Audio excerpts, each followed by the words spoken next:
नमस्कार दोस्तों, स्वागत है आपका हमारे यूट्यूब चैनल क्लियर गोल में। देखिए, CITS एंट्रेंस एग्जामिनेशन का रिज़ल्ट जो है आपका आ चुका है। सभी लोगों ने अपने रिज़ल्ट देख लिए होंगे। अब सबसे पहला काम क्या करना है, आप लोगों को सबसे पहला काम कमेंट करना है अपने सारे रिज़ल्ट, उनके कट ऑफ रिज़ल्ट, और साथ ही साथ अपनी ट्रेड और अपने साथ ही साथ कास्ट। ठीक है, क्योंकि सभी को अपनी कास्ट डालनी है। अगर वुमेन है तो वुमेन डालनी है, वुमेन है वुमेन, मेल है मेल, फीमेल है फीमेल, और साथ ही साथ कास्ट के साथ अपने मार्क्स को यहाँ पे कमेंट कर देना है। आज की वीडियो में हम क्या क्या बातें करेंगे वो हम आपको बता देते हैं। सबसे पहले तो हम इसके रिज़ल्ट की बात करेंगे कि आपका रिज़ल्ट कैसे आया है और क्या आया है। दूसरा पॉइंट रहेगा हमारी काउंसलिंग का। तीसरा पॉइंट रहेगा आपका कट ऑफ का। चौथा पॉइंट आपका रहेगा यहाँ पे DB का, यानी कि डॉक्यूमेंट वेरिफिकेशन का।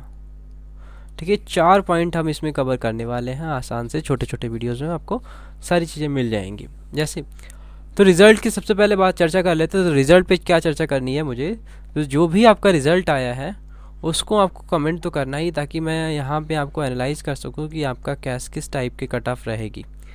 दूसरा इसमें पॉइंट देख लेते हैं कि रिज़ल्ट स्टूडेंट्स बहुत देख रहे हैं कि रिज़ल्ट थोड़ा सा डाउन आया है। तो इसमें कोई घबराने की बात नहीं है। अगर रिज़ल्ट डाउन आया है तो आपको खुश हो जाने की बात है। ठीक है, मतलब ऐसा नहीं है कि सिर्फ आपका रिज़ल्ट डाउन है। मैंने बहुत सारे स्टूडेंट्स का देखा हुआ है कि मोस्टली जो स्टूडेंट्स का रिज़ल्ट है, यानी कि 60% स्टूडेंट ऐसे हैं जिनका रिज़ल्ट 60 to 80 मार्क्स के अंदर अंदर है। 60 से 80 मार्क्स के अंदर अंदर है 60% लोगों का। ठीक है, बाकी 10% लोग ऐसे हैं जो कि 80 प्लस में हैं, और बाकी 30% लोग ऐसे हैं जो कि 60 माइनस में हैं। ओके, तो इसमें अगर एवरेज आपके मार्क्स 60 to 80 अंडर हैं तो इसका मतलब है आपको काउंसलिंग करानी है।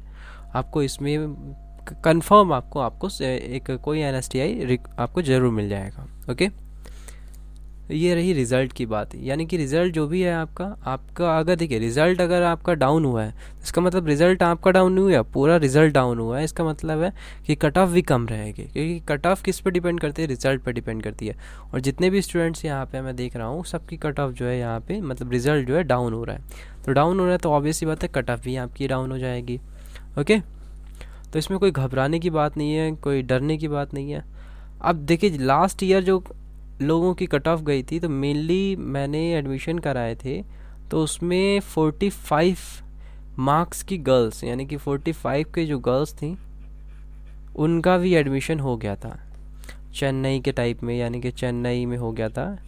चेन्नई की 2 ब्रांचेस हैं, कोपा की एक तो स्पेशल ब्रांच है और एक चेन्नई की ऑल ब्रांचेस हैं। तो चेन्नई की जो कोपा ब्रांच है उसमें 45 मार्क्स की जो गर्ल्स कैटेगरी थी उसके अंडर सभी का एडमिशन हो गया था। यानी कि 45 मार्क्स तक लास्ट ईयर एडमिशन हुए थे। ठीक है, गर्ल्स का। अब बॉयज़ का हुआ था आई थिंक 48 या 50 के करीब में, 48 और 50 के करीब में एडमिशन हुआ था मोस्टली। पहले तो मैं ये बताना चाहूँगा, आपको डिपेंड रहना है आपके रिज़ल्ट पर। और दूसरी बात मैं बताना चाहूँगा काउंसलिंग के बारे में, कि जितने भी स्टूडेंट्स के 40 प्लस मार्क्स हैं, 40 प्लस मार्क्स हैं, सभी को काउंसलिंग करानी है। ठीक है, काउंसलिंग कराने की प्रोसीजर क्या रहेगी, आपको 600 रुपये का रजिस्ट्रेशन कराना होगा।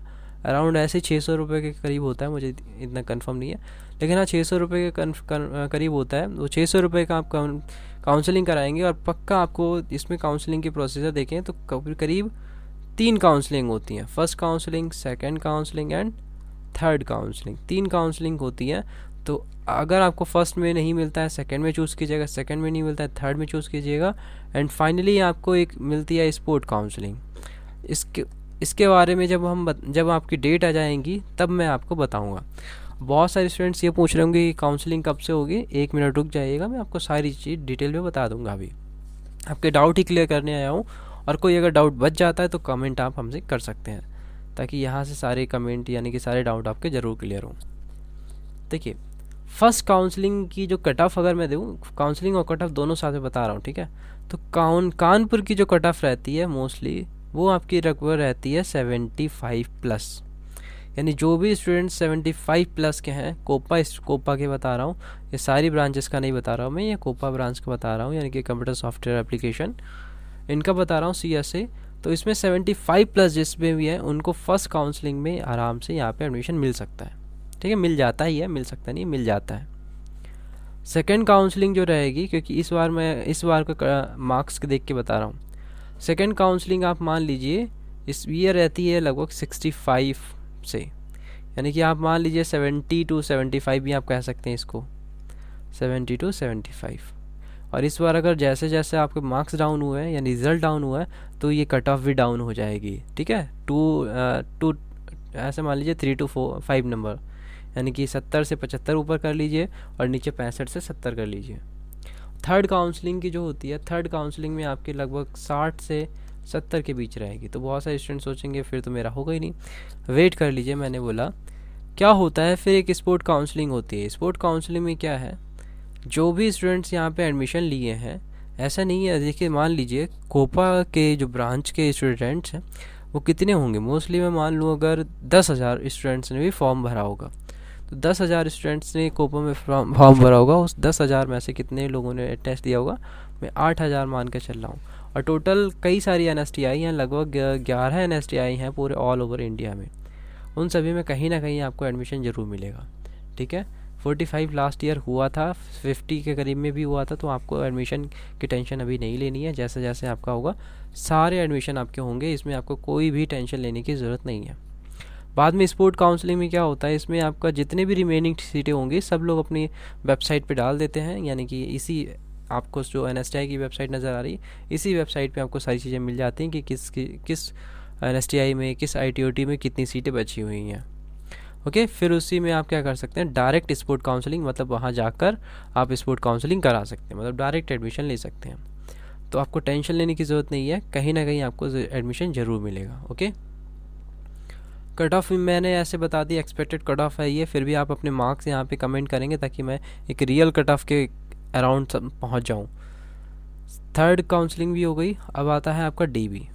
ओके, तो DB के पे मैंने एक स्पेशल वीडियो बनाया हुआ था लास्ट ईयर, मैं इस बार भी बना दूंगा।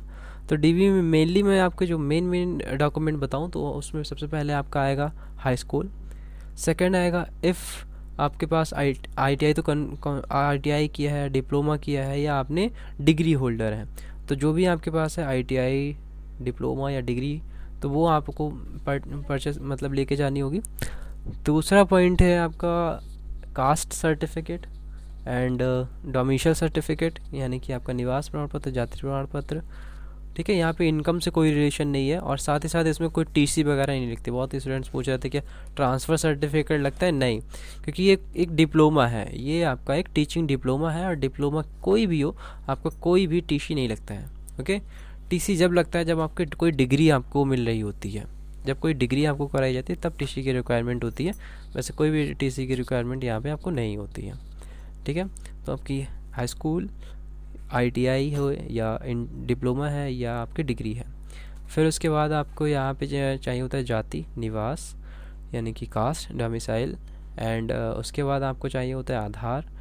और अगर आपके मान लीजिए कोई गैप वगैरह है तो फिर आप यहाँ पे एक एफिडेविट बनवा के ले जाएंगे आपकी कचहरी से, एफिडेविट बनवाएंगे।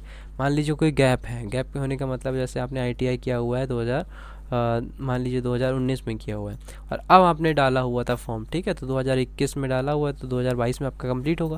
तो 2 साल का जो गैप हुआ है उसको आप बोनाफाइड एक कचहरी में कहीं भी जाएंगे, जहाँ भी एडमिशन लेना जाए अपनी ही कचहरी में बनवा सकते हैं उसको, और वहाँ पे जाके आपको सबमिट करना होगा कि ये दिखाना होगा कि हाँ मैंने 2 साल में रह के पढ़ाई की है, या 2 साल में पेंडेमिक में मैंने क्या क्या किया है।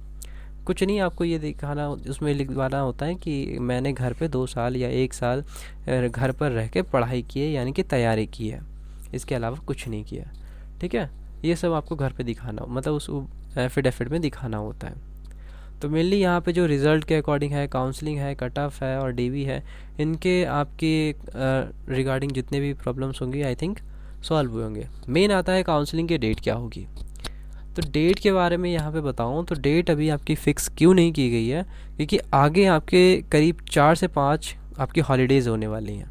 अभी 4 से 5 आपकी कहाँ पे हॉलीडेज़ मिलेंगी, जैसे आपकी दिवाली, छठ पूजा, भाई दूज और फिर संडे, मतलब करीब 3 तारीख से लगभग आपकी 10 तारीख के बीच में, मतलब 8 तारीख तक तो आपकी कंफर्म छुट्टियां रहने वाली हैं। ठीक है। और जैसे ही ये कंफर्म छुट्टियां हो जाती हैं, आप मान के चलिए आपकी काउंसलिंग भी 1 नवंबर से स्टार्ट हो जाएगी। ओके, 1 नवंबर से नहीं, मतलब उसके बाद 8 आफ्टर 8 नवंबर, यानी कि लगभग 8 तारीख के बाद से। ओके, तो आप मान लीजिए फर्स्ट वीक ऑफ नवंबर में आपको डेट मिल जाएगी कि आपके कब से काउंसलिंग प्रोसीजर शुरू हो जाएगी। तो अब कोई आपका अगर डाउट है तो मुझे कंफर्म कराइएगा, ताकि उस डाउट को भी मैं अपने नेक्स्ट वीडियो में आपको क्लियर करा सकूं। और कोई डाउट नहीं है फिर भी कमेंट कीजिएगा, और सब्सक्राइब नहीं किया है तो सब्सक्राइब कर लीजिएगा। थैंक यू गाइस, मिलते हैं फिर हम नेक्स्ट वीडियो में।